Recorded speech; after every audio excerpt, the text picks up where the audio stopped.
Hi everyone, my name's Lynn Song and welcome to Enlightened Conversations with Lynn Song. I'm really looking forward to today's episode because I've got someone really special to introduce you to. Her name is Julia Atkins and she's an upcoming and very enlightened medium in the making. So Jules, welcome to the show. Would you like to just introduce yourself a little bit to everyone? Hi, I'm Jules. I live up in far north Queensland. The cyclone's just below us, so we've all got a lot going on up here. Mum to 3 little boys, busy all the time, and I'm just getting into the whole workings of everything at the moment and discovering and learning with Lynn's help. Okay, so just maybe you'd like to tell everybody, because I'm sure there's a lot of people out there watching this that are maybe new to working with spirit and the ways that spirit can suddenly just pop in for us. Like if I give a little background just to give you a context to go from, for myself, I remember things happening to me when I was a really little girl and I would be too scared to put my feet out of bed, for instance, because of the dreams and because of the power animals, as I later found out, that were actually swimming around under my bed or coming up to say good day or what have you, and then the dead people, the ones that are passed over, that'd be popping in and out. So just so people know, it can come in for all of us in lots of different ways. So some of us might be awake, so to speak, right from the go-get, whereas for others of us, it can come in just spontaneously, which is more or less what happened to you in some ways, isn't it? So would you like to just share a little bit about that? Because I'm really curious to hear more. Yeah, no, well, I think when I was a lot younger, I used to hear things in my, in the bedrooms. A lot of stuff used to go on that used to actually scare me, but I wasn't aware of what that was. So I used to have bad dreams and, just a lot of things used to happen because I took it in a negative way because I wasn't sure what it was. Then as I grew up, I started getting into more so the angel cards. And that just came about by one day a lady offering me a Doreen Virtue book, which opened my eyes completely to a new world. And from there, I still didn't really understand my spirituality. I knew something was different, but I didn't quite, I just didn't understand it. And I didn't really venture out to find out too much about it either. And then I had an awakening, 27th of April last year, which was just massive, huge. Oh, it was big. I can't even describe how incredible it was. It was just literally, I went and saw a big, beautiful double rainbow that afternoon, and I knew it was a sign. Like I just knew they were saying hello. And then the next morning when I woke up, I was a completely different person. As weird as that sounds. Now, I totally understand where you're coming from. I think there's a lot of folk that have had those kinds of experience, and once spirit starts to come into you and around you, you kind of drop some of the human side of yourself and all this new awareness starts to come in, all this different other way of looking at the world and interacting and so on. And it can either be a bit scary like it was for both of us, obviously, when we were little kids, or it can be something that is eased into you. And then there's the folk that get the sudden big download and think, what is going on with the universe now?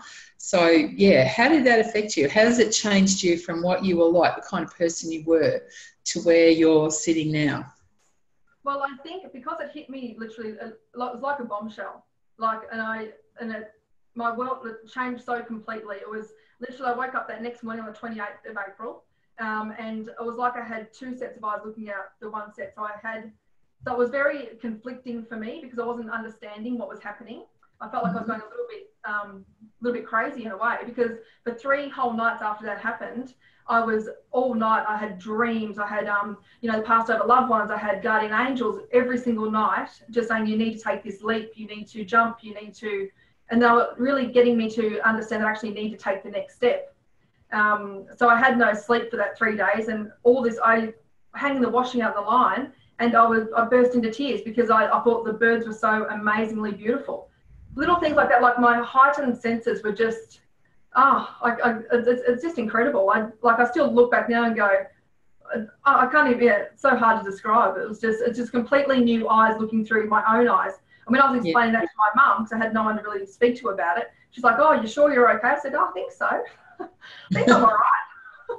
And it is like that, isn't it? I know for me, the more spirit downloads and the more I let go of that fearful or conditioning stuff from childhood, the more I'm open to it. So like even as I'm watching you right now, and I'm not sure how everybody else out there seeing this is going to observe it, I'm actually seeing your aura expanding around you.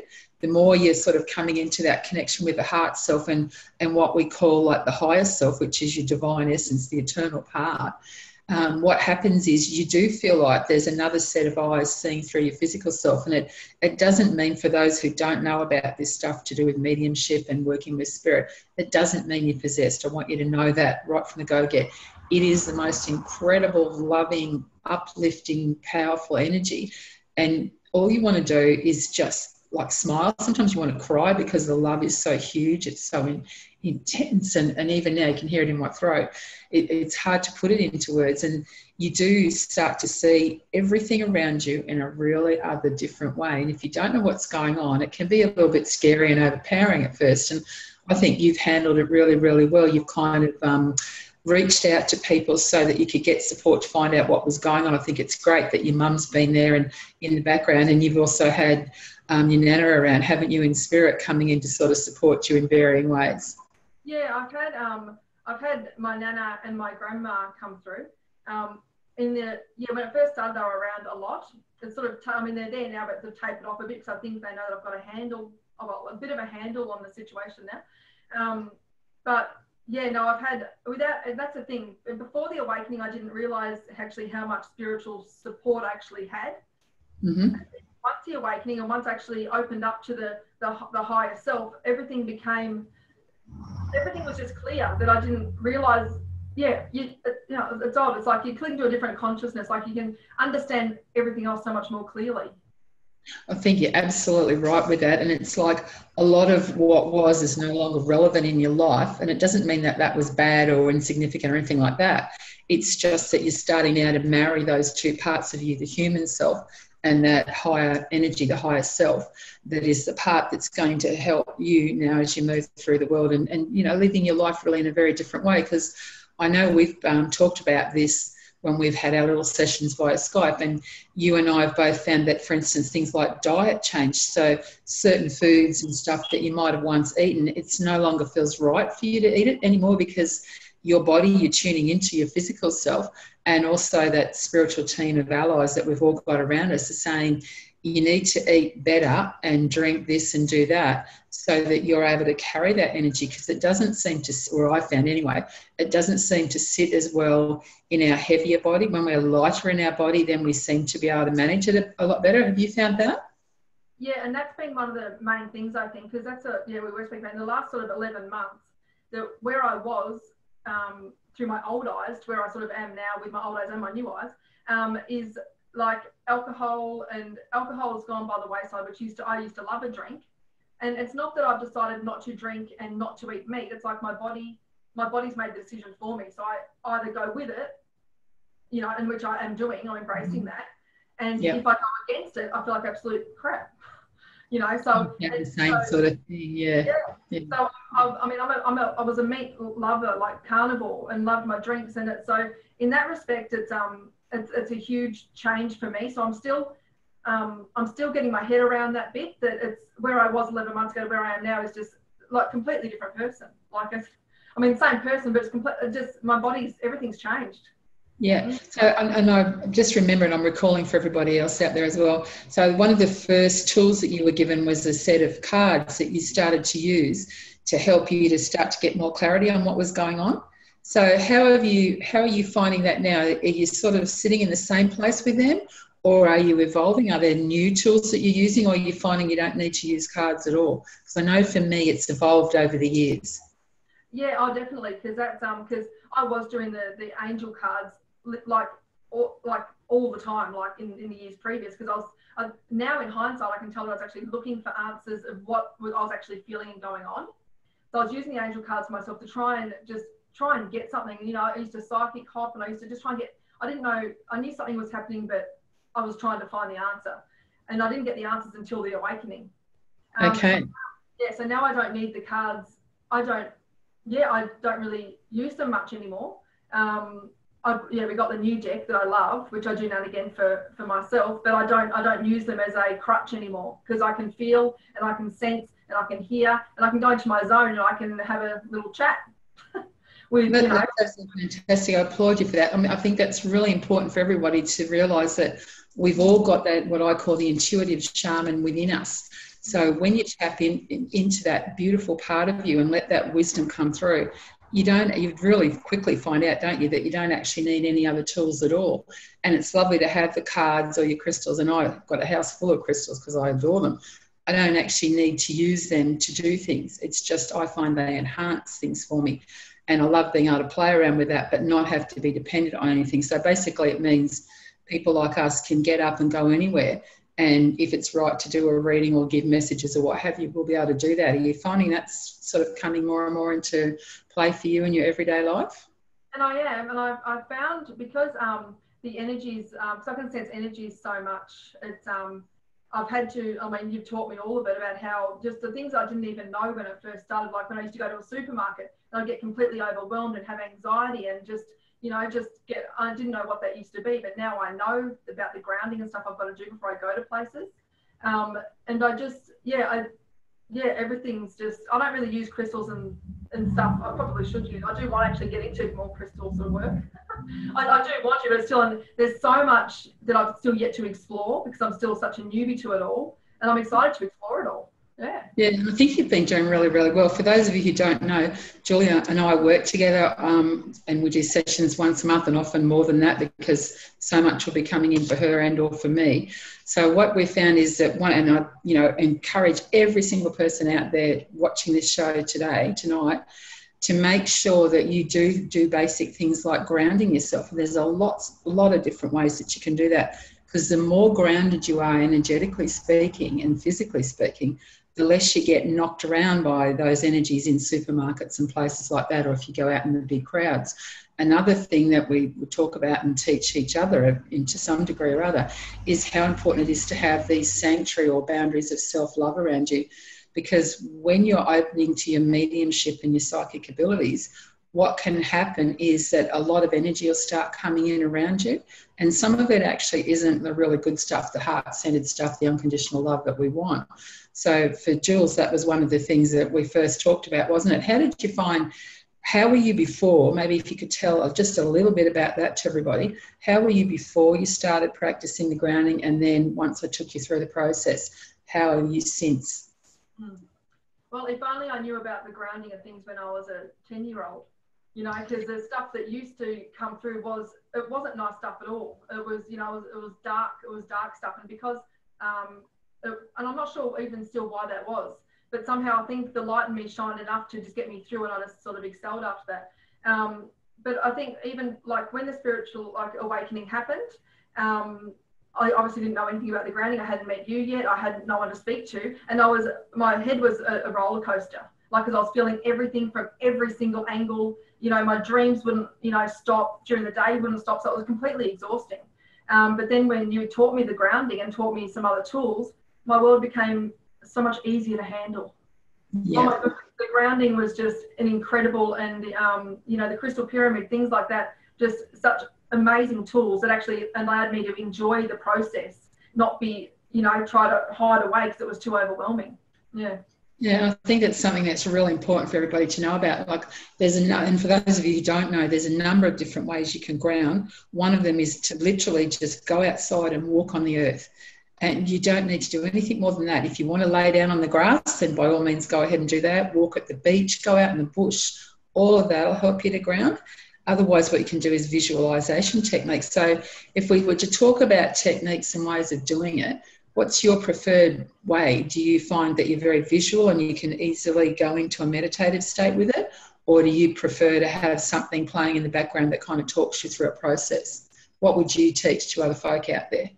Yeah, well, when I try, because, you know, I'm crazy busy all the time, and sometimes I will forget to ground, but I try to do it every night when I do go to bed, and I do a bit of visualization when I'm in bed if I don't fall asleep before I finish it. And I visualize the grounding, and the first one that you took me through was meeting the tree and meeting all that sort of thing. So I've got a good relationship with that, you know, so I go there and I ground. But just during the day, I just mentally, you know, that's helped a lot, the fingers. But yeah, I find now that if I start feeling too overwhelmed, I know that I haven't grounded, and I go, oh, I haven't done that, better do that. And it's just a quick thought of my grounding, and that's it. It's not, I don't have to do it into meditation or anything to do it. Well, that's absolutely fantastic, because I think some people do mistakenly think you've got to do this great big long process that's going to take you 20 or 30 minutes. And really what I've found over the years is once I've worked out the way that's best for me, I just now click my fingers and then I'm there, I'm done. It's sorted, and all I've got to do is just get on about my day. And if I find I'm a bit out of sorts, then I just need to remember, okay, I need to ground right now, and I need to put that sanctuary around me. And when the higher energies are coming in, that can, for those of you who haven't worked with energy a lot, it can actually really make you feel a bit wobbly and a little bit like a space cadet. So if you find that going on, that's when it's really important that you do some grounding. Yeah, and I think so, and especially at the moment, like with the cyclone that is going on, like I didn't sleep much last night. Like I had the constant sort of the anxious sort of feeling that I get when I know there's massive big energy around, and that's why I've had to all morning as well. But I got all my angel dots everywhere last night, so I knew they were around, and I've had them all morning again today. I've had Archangel Michael, like I've had all the bright colours and the sparkles everywhere. And I knew I was going to be doing this as well. So but yeah, so I think grounding is extremely important, especially like in the early days when you're first starting out, and it is overwhelming.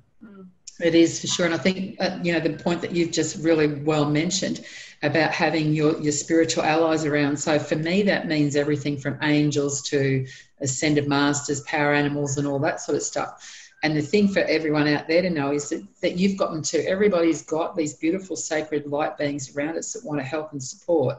So you invite them to come in so that you've got your team with you, and you can go and work with them about anything. And like Jules has done today, for those of you watching this, because it'll be in another week, massive big cyclone happening here in our country right now as we're recording this.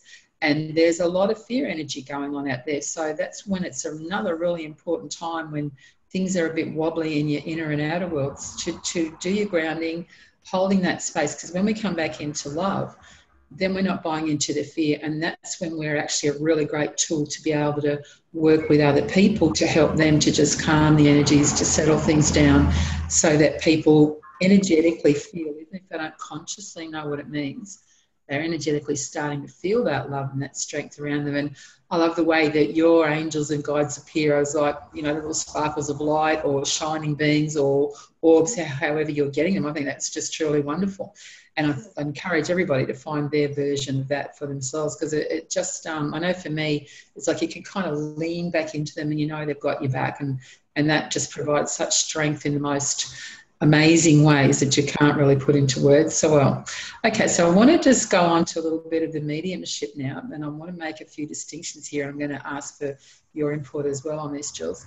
One of the things I learned a long time ago is that all mediums are psychic. So for those of you who don't understand what I'm saying by that, mediums are the folk that bring in spirit, dead people, if you want to call them that come in and they have messages. And often it's family and friends, either for yourself, or it could be, if you're like me and you do readings with other people, it can be that they're coming in for those people that you're going to do a read for. Then you've got the psychic abilities, and every single person on the planet has psychic abilities to some degree or other. They're part of our natural human self. It's just in Western culture in particular, it got suppressed for thousands of years. Now more and more people are talking about it. So we're talking about things like being able to see clearly, as in spirit way, to hear with your other senses, to feel, to know, to touch, to taste. For some people, it also involves sacred scent. So these are gifts that the more you start working with your higher self, the more you're expanding all of your potential as a being. And what Jules has found is that that's coming in for her. So do you want to just have a little talk about some of the ones that are your strongest? Like, do you feel more or see or hear or know, or how does it work for you? I think, not to sound naive or anything, because I'm still learning what everything actually is and means. But I think maybe a little bit of everything, sort of across the board, I think. Probably my main one is the, I feel things really full on, and it brings out as if I'm going to have an anxiety attack until I learnt the grounding. So when I start feeling like that, like I know you know, so yes, the feeling is a lot. I can also, I can see a person, and I just already know who they are without them opening their mouths. I get a sense of if I'm going to like them, if I'm not, or whether to walk away, or whether to, you know, be friends with this person. Yeah, and I don't really, and I can sometimes hear, not as in talking in my ear, but hear in my head. If there's a spirit around or something, I'll just get. And a lot of times for me too, is which I'm just sort of realizing the last maybe couple of weeks, is whenever I'm needing some guidance or something, a song will just pop into my head that I'll start singing internally in my head. And I'm like, where did that come from? But then it's actually associated right back. If I listen, actually really hear the words that I'm singing in my head, it's actually made complete sense to the situation I needed help with, which is really awesome, actually. So all these weird songs are coming up everywhere. Fantastic. But I think, I think on a lot of levels, like I said, I'm still learning what they are, but yeah, I think a bit of everything really, but mainly the feeling, the empathetic, empath sort of stuff. I think that's really cool. And you know, there's all those great repertoire of things that we've got. The feeling one, the knowing, they're the two I think that are really the most important if you want to have a hierarchy, which I don't really want to do, but if you need a hierarchy for them, when you can do the feeling and the inner knowing, then that's you responding with your body to what's going on out there energetically. And often they're a much better indicator, if you like, of the truth of something, of what's really going on, whereas the mind chatterer can get in the road and sometimes distort the clairvoyance, the seeing things. And a lot of folk do see really well. I'm not saying that that's not a great gift, and I know for me, I feel really blessed to have it as one of mine. However, I know it's not the be-all and end-all, so don't worry if you can't see spirits around people or rainbow auras or whatever. It's more about coming into what do you feel, what are you actually sensing that's going on out there, and then you're starting to become your own intuitive compass, if you like, so that you know this is a good person for me to be around, or no, something's not quite right in that area and I don't really want to go there. I'm going to go over here and talk to this other person instead. Or you may be like you've been getting with the songs. I love that because I get things like that as little signs from spirit for me as well, or words will pop in my head if I'm asking guidance and clarity on something. And so I'll hear, like today's new moon. So one of the things that's been coming through for me, for instance, is to be asking for absolute clarity. So in other words, sometimes when spirit's teaching us, it kind of comes through like in stories or metaphors or a jigsaw puzzle and you feel like you're missing pieces.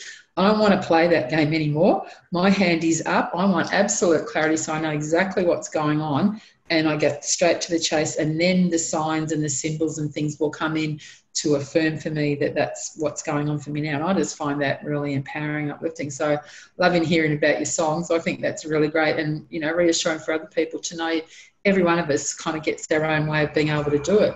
Okay, so we'll just move forward a little bit then. So I know that recently you've just been starting to explore a little bit about giving readings for people because you do get messages and stuff like that.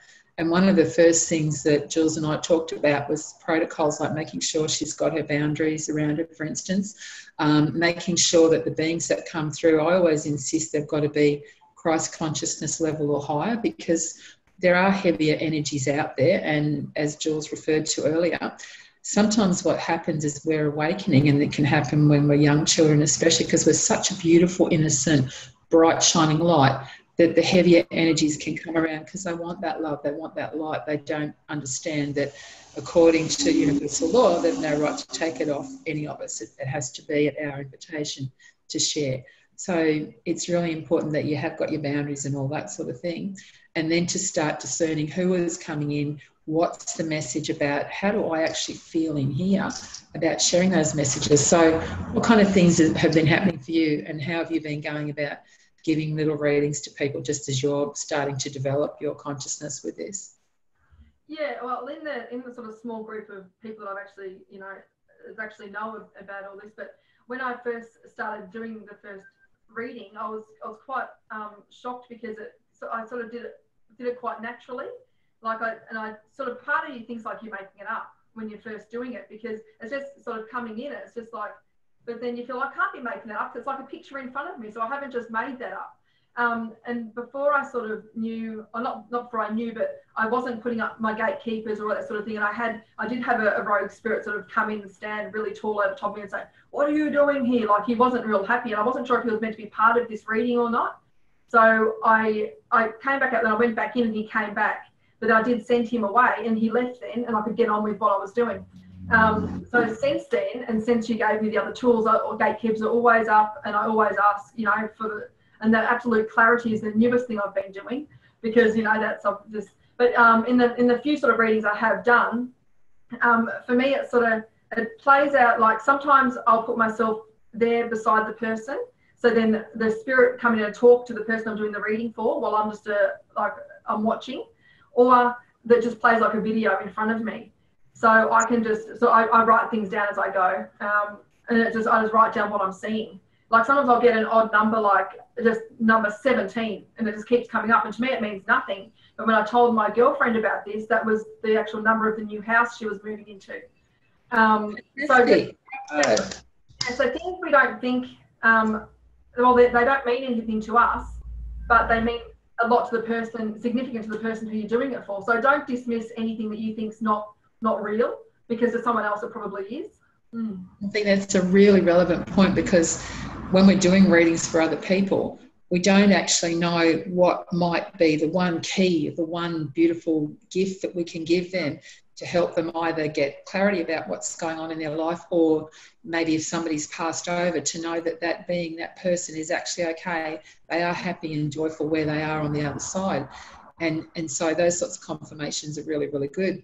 Another thing that I learned early on too, and I think that you and I have talked about this, is I know that I'll get messages for people, and I've learned, because my own upbringing, I guess, is to be polite and ask first. So, for instance, for anyone out there watching, if you do get messages and stuff like that, or you're feeling an energy that you kind of know who it's meant to go to, you always ask the person first. You never, ever presume that you know so much that they have to hear whatever it is you've got to say right now, because we have to respect people's, you know, rights to be able to say yes or no to something, and to not be intrusive or to come across as a big know-it-all or what have you. And I think from what I've, you know, seen and heard with you, you're being really respectful about this. So how would you teach somebody else who's new like yourself?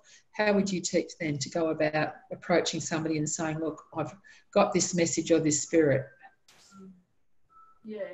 Well, the people that I've actually let into my group is people that I've actually been guided to let into, who I knew that I could actually do a reading for and I'd get honest feedback about.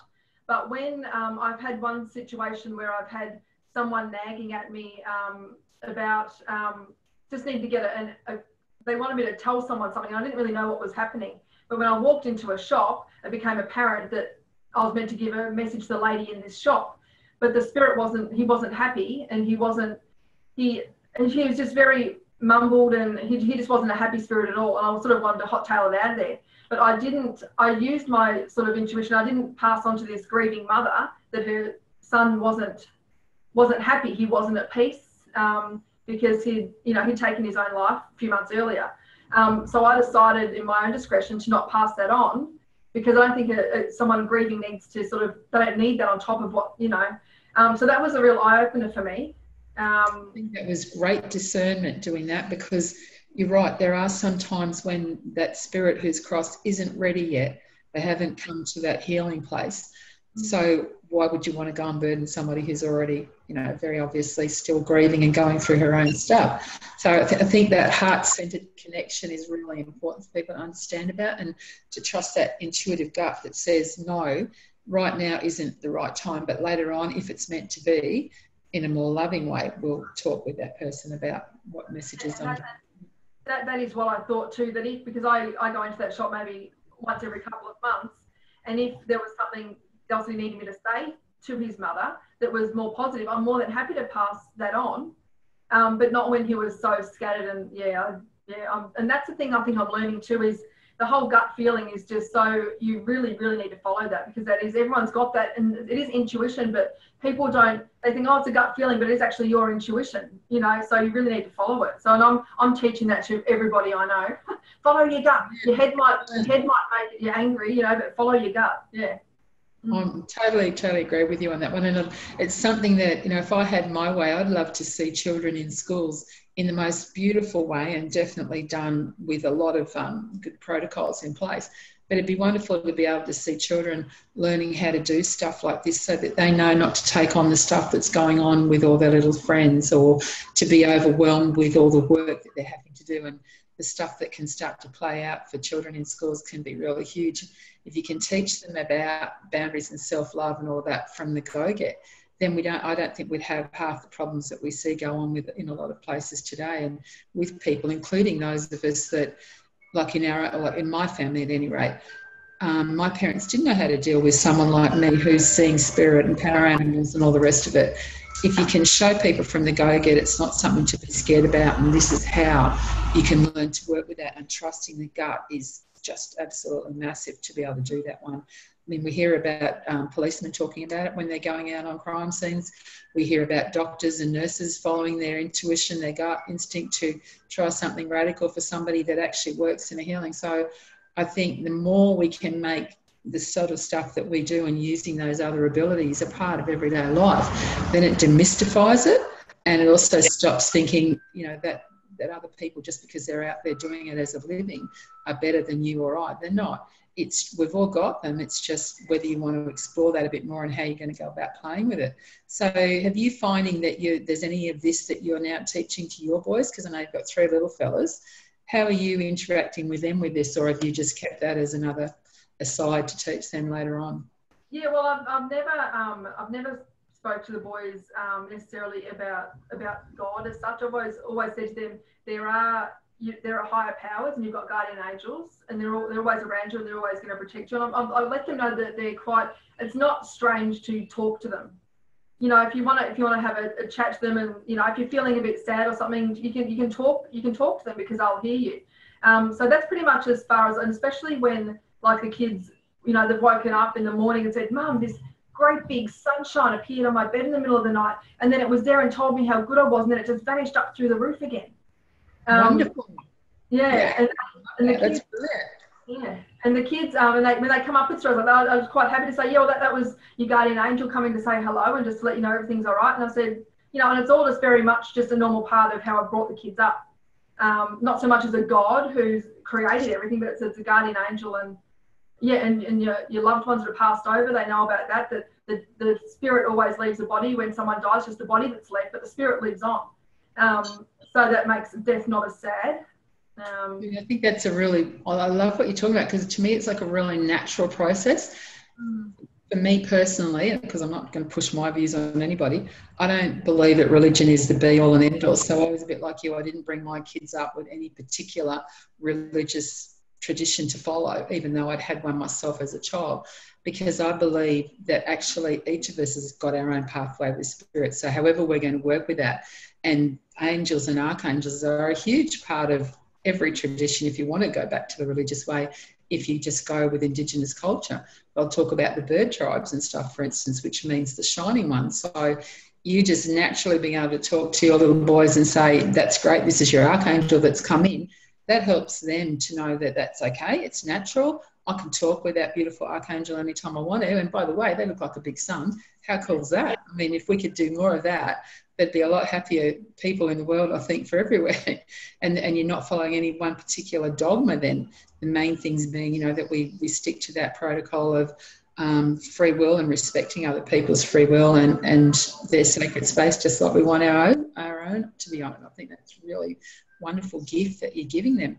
So, all right, I'm going to just divert a little bit now. So for those that are watching, when Jules and I first started working together, one of the things I started teaching her about was, aside from the grounding and the sanctuary, sacred space or boundary of self-love, however you want to call it, we started talking about the other realms. So for those of you who this might sound a little bit woo-woo to, when I'm talking about the other realms, I'm talking about what we call non-ordinary reality.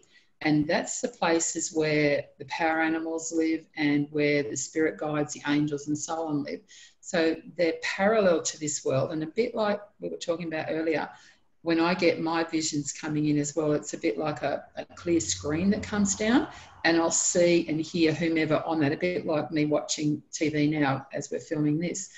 And So what happens is it kind of overlays, in the lower and the upper realms overlay the everyday world that we're all used to. Once we start becoming more in tune with that, we find that there's more and more of those beings that want to come in and be supportive and helpful. So I'm kind of curious as to how you're going with your explorations of that. Are you playing with the lower world or the upper world? The lower world, for those who don't know, when I'm referring to that, actually means the place where the eternal energy, if you like, the spirit itself of power animals and trees and crystals and stone beings and all the elemental beings of earth, air, fire and water and spirit live. Whereas if I'm talking about the upper realms, that's where everything from the mythical beings to ascended masters, archangels, star beings and so on come from. So are you finding you're more comfortable in one of those realms than the other, or is it more everyday for you? How do you do that, Joyce?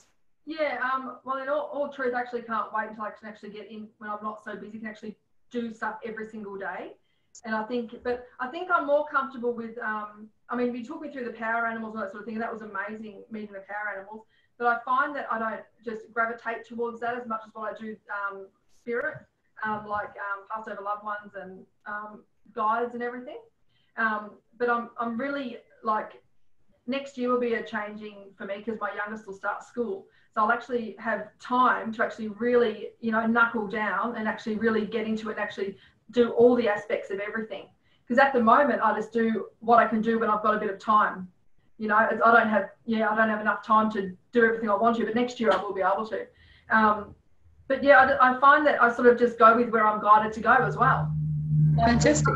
Something nags at me. Yeah, something nags at me. Like I can feel a nag, whether it's grandma over my shoulder, or the other day I was doing the dishes and I had, I could feel the spirit guides high up above me, and I knew that I had to go and do a reading, or I've got to go sit down and have some quiet time and hear what it is I need to hear. So they have a way of prodding you to say, hey, come on, get your bum in the gear. I just need to get something through to you at the moment where you're not being hectic, crazy mum, wife. Mm-hmm. So I think that's really relevant for everyone out there to know, because everyday life can get really busy and hectic, especially when you've got little fellas. And Jules also runs her own little business.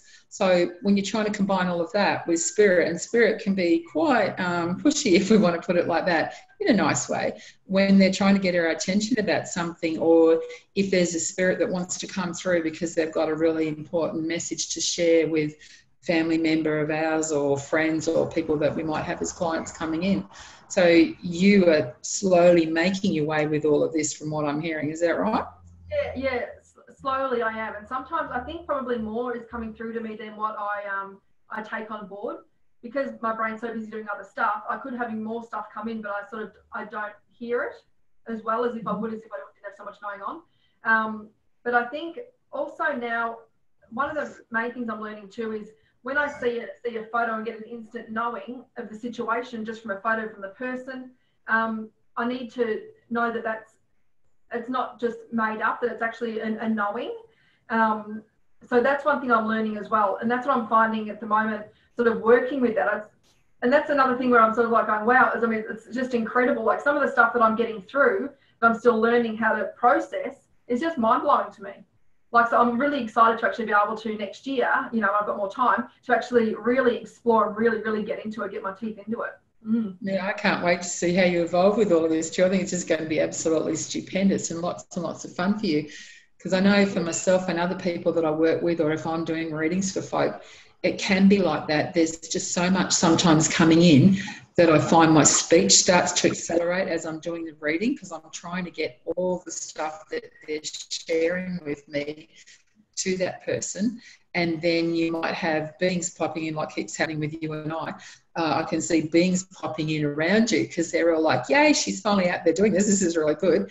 And they want to encourage that. So even as we're talking now, and I'm hoping that people that are watching this can see it as well, as I'm watching it, and if I do this around my own head, I'm just showing you this is what's going on with Jules' aura as she's talking. The more she expands, it gets bigger. And then there's like gold energy and stuff like that. So you learn to use your peripheral vision as you're watching, and it's like you get yourself out of the road, that mind part that wants to try and analyse it all, and you just can feel, see, hear and know whatever it is you're meant to be doing. So you've been working with it really well. And I like the idea, and maybe you'd like to share a little bit more about how you found doing this, Jules was talking earlier about how she uses a photograph, or suddenly there might be a photograph and she realises that it's her grandma or her nanny coming in to have a chat. How do you find it when you use the photographs? Like, what do you actually do if you were to give this as a tip for somebody out there watching us now and who's sort of new to it like you? How do you sit with that photograph? What actually is your process? Well, sometimes I don't even have a process. I'll sort of see it and just know about, I had a friend send me a picture of something and I instantly got information about it. And I said that to her, and she didn't actually know what I was talking about at that time. But then she texted me yesterday and said, "Oh, Jules, what you said has completely just come true," because it actually came to the surface. So it made sense for her after the fact, yeah, which was good. But otherwise, I've got one reading that I've done. I've had a photo because I haven't known the person. And I sort of just looked at the photo, and then I just kept that picture in my mind as I was doing the reading. So I don't look at the photo and talk to the photo or anything. I literally just have a look at the photo, get what feelings that is, sort of internalize that when I do the reading. And that's usually enough to actually get enough information for a reading, generally. Fantastic. Yeah, so you're really starting to evolve your processes. You're getting more confident, aren't you?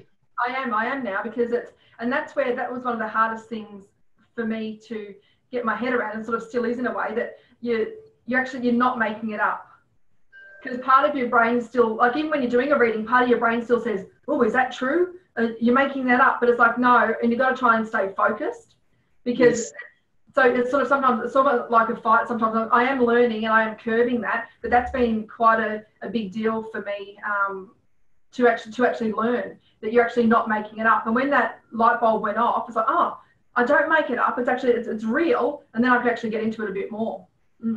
I think that's a really brilliant point for people to make, because a lot of us feel like we have to be absolutely able to analyse every aspect of whatever's come through for us, and that's not actually how it works when you're working with spirit. A lot of this stuff is non-verbal, so hence the reason why we might get flashes of light around us, or the orbs coming in, or you'll see an aura, or people's faces will pop up, or whatever, however it works for each of us as an individual.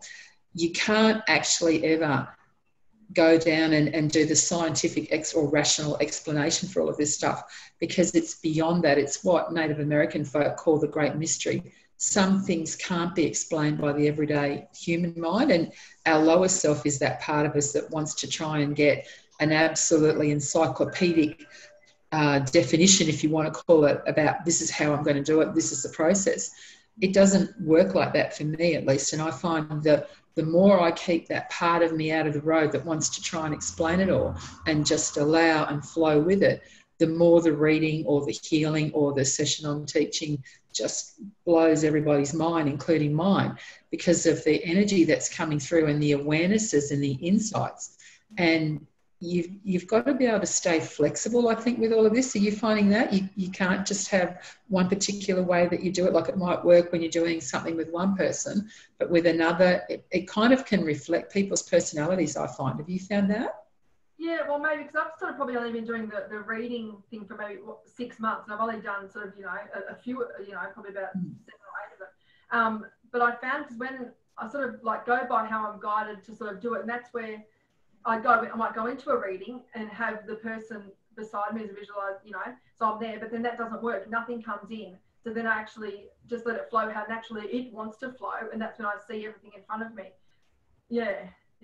That's it. Wonderful. Yeah. So if you were to give a tip to everybody out there watching this, especially those that are just new and just starting to play around and explore with it, what would your one tip be to start them off in a good way?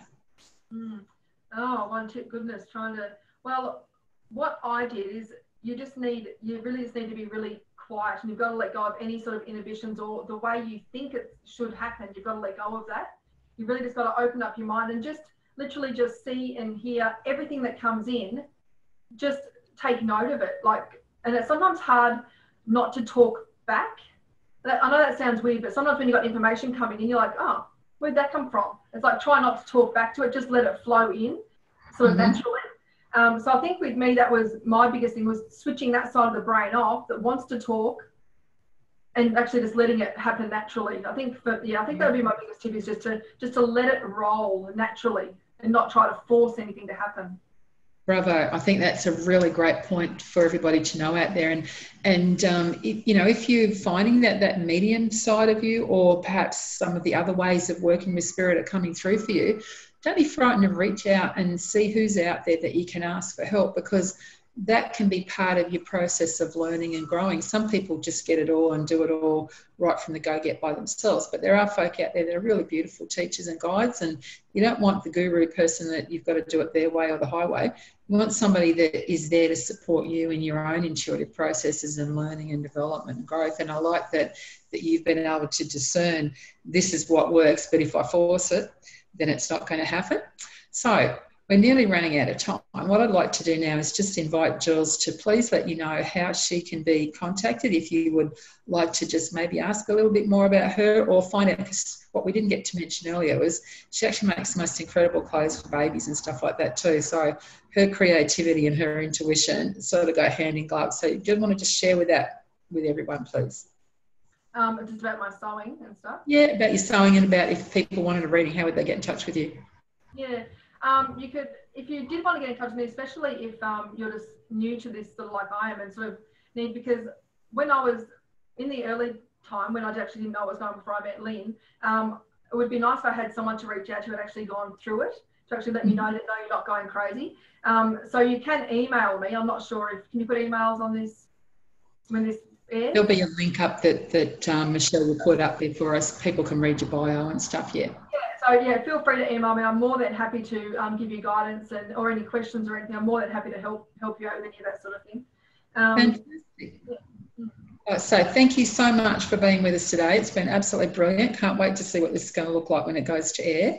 For those of you out there who want to get in touch with me, you'll find all my infos up on the Enlightened Conversations website. But just quickly, my URL for my website, if you just look up rainbowlabyrinths.com, there's no www in front of it. You'll find me. I'm also on Facebook as Lynn Smith, Rainbow Lynn in brackets. And I really look forward to seeing you next time. And Jules, love and light to you. Been absolutely awesome. Thank you so much for sharing a really beautiful show. Oh, it's been awesome. No, thanks for inviting me, because I think it's really important to sort of get it out there that what the awakenings don't have to be scary if you've got the right information and the right people to go to help you through it. So you've been a gold tip. That is a gold tip, everybody. High five for that one. Big stars.